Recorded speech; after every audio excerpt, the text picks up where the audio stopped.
अस्सलाम वालेकुम dear friends. आज हम पढ़ेंगे हैलोजिनेशन के बारे में। हैलोजिनेशन एक ऐसा रिएक्शन है जिसमें सब्स्टिट्यूशन होती है। ये सब्स्टिट्यूशन रिएक्शन है, तबादले का रिएक्शन है, जिसमें एक एटम दूसरे एटम को रिप्लेस करता है। यानी कि कोई हाइड्रोकार्बन है हमारे पास, उसके पास कार्बन हाइड्रोजन है, तो उसके जो हाइड्रोजन है वो रिप्लेस होंगे हैलोजन के साथ। इसे हमसे कहते हैं हैलोजिनेशन रिएक्शन है। तो इसको स्टार्ट करते हैं। हैलोजिनेशन को हम फ्री रेडिकल सब्स्टिट्यूशन रिएक्शन भी कहते हैं। फ्री रेडिकल सब्स्टिट्यूशन रिएक्शन वो रिएक्शन है जो सिर्फ और सिर्फ ये अल्केन्स देते हैं। इसमें हम कहते हैं तबादले का रिएक्शन, एक एटम दूसरे को रिप्लेस करता है। इधर एडिशन नहीं, ओनली एक्सचेंज ऑफ एटम्स होता है। इसको हम फ्री रेडिकल सब्स्टिट्यूशन क्यों कहते हैं? क्योंकि फ्री रेडिकल इसमें बनते हैं जो आगे जाके फर्दर रिएक्ट करती है और सब्स्टिट्यूशन होती है। इसको डिफाइन थोड़ा इस तरह करते हैं।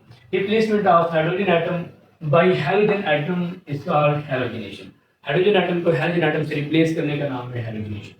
तो कुछ पॉइंट्स है, आपने इस पॉइंट्स को देखना है। सेकंड पे हम देखेंगे इसका ओवरऑल रिएक्शन, और थर्ड पे जो वेरी वेरी इंपॉर्टेंट है इसका मैकेनिज्म को देखेंगे। तो सेकंड पॉइंट पे आ जाए, halogenation takes place in presence of diffuse sunlight. कुछ इसके फैक्टर्स हैं, सोर्सेज हैं जिसकी जो हैलोजिनेशन करवाते हैं। एक सनलाइट है, UV radiation, ultraviolet, high temperature देते भी हो जाती है हैलोजिनेशन। थर्ड स्टेप है रिएक्टिविटी ऑफ, क्योंकि हमें हैलोजिनेशन करवानी है तो हैलोजेंस चाहिए। तो हमारे जो 17 ग्रुप है पीरियोडिक टेबल का हैलोजेंस फैमिली, उसमें जो हैलोजन है उसमें से ये क्लोरीन और ब्रोमीन ये फिजिकल रिएक्शन देते हैं, लेकिन फ्लोरीन और क्लोरीन ये रिएक्शन नहीं देते हैलोजिनेशन का, सब्स्टिट्यूशन रिएक्शन नहीं देते। इसका क्वेश्चन भी आता है, why halogenation is not feasible with fluorine and iodine. Halogenation fluorine और क्लोरीन के साथ फिजिबल क्यों नहीं है?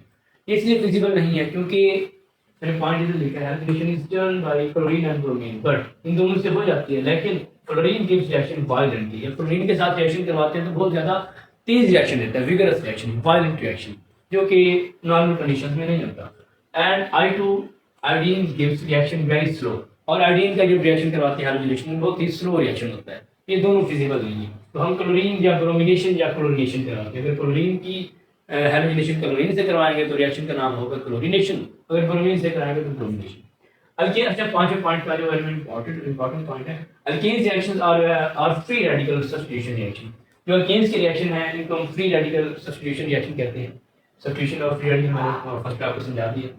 अच्छा, ये 3 स्टेप में होता है। ये जो फ्री रेडिकल सब्स्टिट्यूशन रिएक्शन है यानी कि हैलोजिनेशन, इसके 3 स्टेप है, स्टेप बाय स्टेप होता है। First of all initiation step है, सेकंड पे प्रोपेगेशन है, थर्ड पे टर्मिनेशन है। इनिशिएशन स्टेप को देखते हैं, इसी मैकेनिज्म में तरतीब से इसको देखेंगे। इसका ओवरऑल रिएक्शन देखिए, इसका जो हैलोजिनेशन का मेन रिएक्शन है। क्लोरीन को हमने ऐड करवाना है किसी भी हाइड्रोकार्बन के साथ, ऑर्गेनिक कंपाउंड के साथ, जो हमने लिया मीथेन। मीथेन क्योंकि सैचुरेटेड कंपाउंड है, इधर सिर्फ अल्केन्स यानी सैचुरेटेड कंपाउंड्स की हैलोजिनेशन करवा सकते हैं, इसको हम सब्स्टिट्यूशन रिएक्शन कहते हैं। तो हमने लिया मीथेन, मीथेन के साथ क्लोरीन का रिएक्शन करवा रहे हैं। तो Cl2 के 4 मॉलिक्यूल लिए, एक हमने मीथेन लिया, मीथेन के साथ एक कार्बन के साथ 4 हाइड्रोजन अटैच है, तो चारों के चारों हाइड्रोजन 4 क्लोरीन के साथ रिप्लेस हो जाएंगे। रिप्लेसमेंट का मतलब एक जाएगा दूसरा आएगा, ये नहीं है कि 4 क्लोरीन आके ऐड हो जाएंगे, वो तो एडिशन रिएक्शन हो जाएगा। हमने करवाना है सब्स्टिट्यूशन रिएक्शन यानी कि एक्सचेंज ऑफ एटम्स। तो चारों के चारों हाइड्रोजन रिप्लेस होकर 4 क्लोरीन लग जाएंगे तो बन जाएगा CCl4। इसको हम कहते हैं कार्बन टेट्राक्लोराइड या टेट्राक्लोरोमीथेन। तो हमारे पास और क्या बनेगा साथ? 4 HCl के मॉलिक्यूल बनेंगे। अच्छा, अब मैकेनिज्म को देखते हैं। मैकेनिज्म में क्या है? मैकेनिज्म में वही 3 स्टेप्स हैं, पहले इनिशिएशन का, फिर प्रोपेगेशन का, फिर लास्ट पे टर्मिनेट, खत्म करना। अब इनिशिएट कर रहे हैं, इनिशिएशन स्टेप पे स्टार्ट हो रहा है। स्टार्ट में क्या होगा? हमने हैलोजिनेशन करवानी है ना। हैलोजिनेशन क्यों करवानी है? तो हैलोजन आएगा कोई ना कोई। हम क्लोरीन को लेके आते हैं, क्लोरीन आपको पता है डाई एटॉमिक मॉलिक्यूल के फॉर्म में होते हैं। ये जो सारे हैलोजेंस फैमिली है डाई एटॉमिक मॉलिक्यूल के फॉर्म में एग्जिस्ट करते हैं, फ्री एग्जिस्ट करते हैं। तो Cl2 का एक मॉलिक्यूल आएगा, मैंने Cl2 का एक मॉलिक्यूल लिखा। अब होगी क्या? अब जब हम Hv देंगे, फोटॉन्स देंगे, सनलाइट देंगे तो क्या होगा? इसकी होमोलाइटिक डिकम्पोजिशन होगी। होमोलाइटिक क्या मतलब? Same distribution of electron, bond centre से टूटेगा, ऐसे सेंटर से बॉन्ड टूटेगा, एक इलेक्ट्रॉन इधर एक इधर, क्योंकि आप जानते हैं कि एक बॉन्ड जब बनता है तो 2 इलेक्ट्रॉन मिलते हैं, तो दोनों डिस्ट्रीब्यूट हो जाएंगे, एक इधर एक इधर, एक इस क्लोरीन पे आ जाएगी, एक इस क्लोरीन पे। तो दो क्लोरीन के फ्री रेडिकल बन जाएंगे। आपको पता है फ्री रेडिकल क्या होते हैं? ऐसे एटम्स, ग्रुप ऑफ एटम्स इनके ऊपर ऑड यानी तादाद के इलेक्ट्रॉन हों। तो हमने एक एक इलेक्ट्रॉन ऊपर शो करा दिया तो दो फ्री रेडिकल बन गए। और आपको पता है जो फ्री रेडिकल होते हैं बहुत ज़्यादा रिएक्टिव होते हैं, ये तेज़ी से रिएक्शन करते हैं।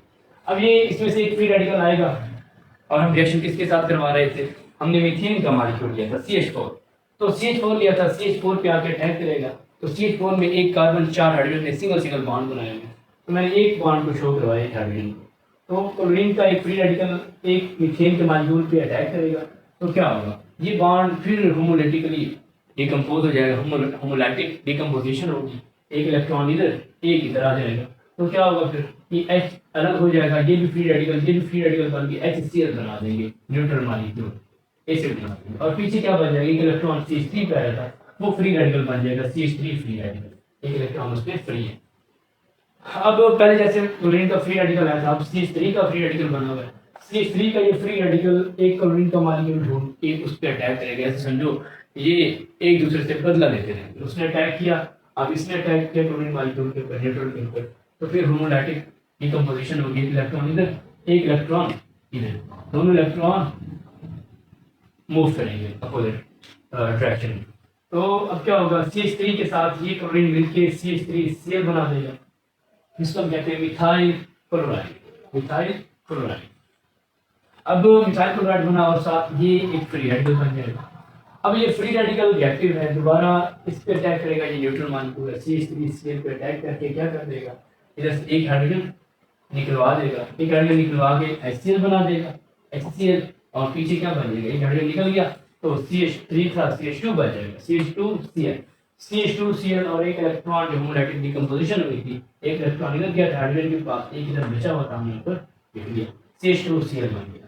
अब ये फ्री रेडिकल है, ये Cl2 का एक न्यूट्रल मॉलिक्यूल ढूंढ के उस पर अटैक करेगा तो क्या हो जाएगा? CH2Cl का एक फ्री रेडिकल अटैक किया इसने क्लोरीन के मॉलिक्यूल के ऊपर, तो क्लोरीन के मॉलिक्यूल की होमोलैटिक डिकम्पोजिशन होगी, ये बॉन्ड टूट जाएगा। ये बॉन्ड टूटेगा तो एक इलेक्ट्रॉन इधर एक इधर, अब क्या होगा? एक फ्री रेडिकल बन गया। अब इसका क्या होगा? ये क्लोरीन इधर ऐड हो जाएगा, अब वो इधर ऐड हुआ, ठीक है, तो क्या बनेगा? CH2Cl, CH2 था Cl था, CH2Cl2 बन गया, जिसे कहते हैं डाइक्लोरोमीथेन, और साथ में फ्री रेडिकल बन गया। अब ये फ्री रेडिकल क्या करेगा? दोबारा एक न्यूट्रल मॉलिक्यूल पे अटैक करेगा, इधर बना हुआ है CH2Cl2 पे अटैक करके इधर से एक हाइड्रोजन निकलवा देगा और HCl बना देगा, HCl बन गया। और साथ पीछे क्या बच जाएगी? एक हाइड्रोजन निकल गया तो क्या बचेगा? CH2 था, अब CH बन जाएगा, CHCl2। अब ये देखें CHCl2 क्या? ये फ्री रेडिकल बना हुआ है, सही, एक इलेक्ट्रॉन फ्री हो गया। अब CH2Cl2 फ्री रेडिकल है, बहुत ज्यादा रिएक्टिव है, ये दोबारा एक क्लोरीन का मॉलिक्यूल ढूंढेगा, उससे बदला लेगा, उससे तोड़ा था ना क्लोरीन के मॉलिक्यूल को, ये तोड़ देगा। अब ये ऐसे तोड़ेगा, होमोलैटिक डिकम्पोजिशन होगी, दरमियान में बॉन्ड टूट गया, एक इलेक्ट्रॉन इधर एक इधर, जो इधर इलेक्ट्रॉन के ये एक फ्री रेडिकल बन गया क्लोरीन का, और इधर क्लोरीन पे एक इलेक्ट्रॉन है, ये भी फ्री रेडिकल, अब ये फ्री रेडिकल इधर इलेक्ट्रॉन इधर एक इलेक्ट्रॉन है, ऐसे तो आपस में ऐसे बॉन्ड बना देंगे, क्या बन जाएगा फिर? CHCl3 सिर्फ समझाने के लिए बता रहा हूँ मैं आपको, क्या बन जाएगा? इसके बन जाएगा CHCl3 यानी क्लोरोफॉर्म, CHCl3 क्लोरोफॉर्म, जो कि as a anaesthesia anaesthetic agent है, नशा देने के लिए मरीजों को ये यूज होता है क्लोरोफॉर्म, हॉस्पिटल्स में डॉक्टर्स रात यूज करते हैं। अब ये क्लोरोफॉर्म बन गया, इस पे अब ये फ्री रेडिकल दोबारा अटैक करेगा, फ्री रेडिकल काम क्या क्लोरीन का? हाइड्रोजन को निकलवा देगा, अभी निकलवा के एसिड बना देगा, पीछे बन जाएगा हाइड्रोजन एक था वो भी निकल गया, अब क्या बन जाएगा? CCl3 का फ्री रेडिकल अब दोबारा क्लोरीन का मॉलिक्यूल ढूंढ के उस पर अटैक करेगा और इसके ऐसे बॉन्ड टूट जाएगा, दरमियान से एक इलेक्ट्रॉन इधर एक इधर, जो इधर गया उसका फ्री रेडिकल बन गया, जो इधर गया वो उसने बॉन्ड बना लिया इसके साथ, और CCl4 बन गया, जिसे कहते हैं टेट्राक्लोरोमीथेन, जिसका दूसरा नाम है कार्बन टेट्राक्लोराइड। ये प्रोपेगेशन का स्टेप कंप्लीट हुआ, हमारे पास 4 प्रोडक्ट बने, एक मिथाइल क्लोराइड बना, एक डाइक्लोरोमीथेन बना, एक क्लोरोफॉर्म बना, और एक हमारे पास कार्बन टेट्राक्लोराइड या टेट्राक्लोरोमीथेन बन, ये 4 मेन प्रोडक्ट। उसके बाद लास्ट स्टेप है टर्मिनेशन का, हमने रिएक्शन को टर्मिनेट करना है, खत्म करना है, वो थर्ड स्टेप है। उसमें क्या होता है? जो भी सारे फ्री रेडिकल बने हैं ना, फ्री रेडिकल क्या होते हैं? बहुत ज़्यादा रिएक्टिव होते हैं। फ्री रेडिकल क्या करेंगे? आपस में मिलकर बॉन्ड बना देंगे और न्यूट्रल मॉलिक्यूल बना देंगे। अब हमारे पास CH3 का फ्री रेडिकल बना था, एक Cl का फ्री रेडिकल बना है, तो ये CH3 के फ्री रेडिकल आपस में भी बॉन्ड बनाएंगे, आपस में भी रिएक्ट करेंगे, और CH3 Cl के साथ भी रिएक्ट करेगा।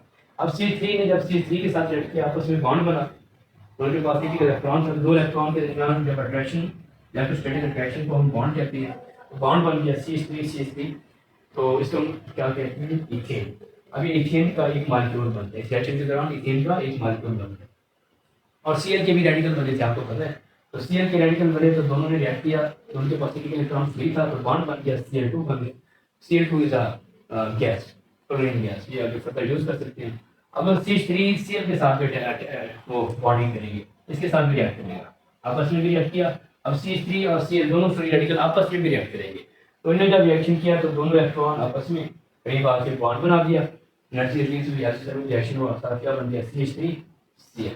वो ऊपर पहले भी हमारे पास बना था, तो एक ही प्रोडक्ट है। तो हमारे पास 5 मेन प्रोडक्ट बनते हैं, 1 2 3 4 और ये 5। अब इस हैलोजेनेशन रिएक्शन में कोई आपसे पूछे कौन कौन से प्रोडक्ट्स बनते हैं, तो आप इजीली बता सकते हो। मैकेनिज्म है सारा समझा दिया आपको, बहुत ही आसान है। और एमसीक्यू आ जाए कि कितने प्रोडक्ट्स बनते हैं, मेन तो 5 प्रोडक्ट्स बनते हैं। आज की यही लेक्चर था, तो इंशाल्लाह नेक्स्ट लेक्चर में मिलते हैं, दुआ में याद रखिएगा।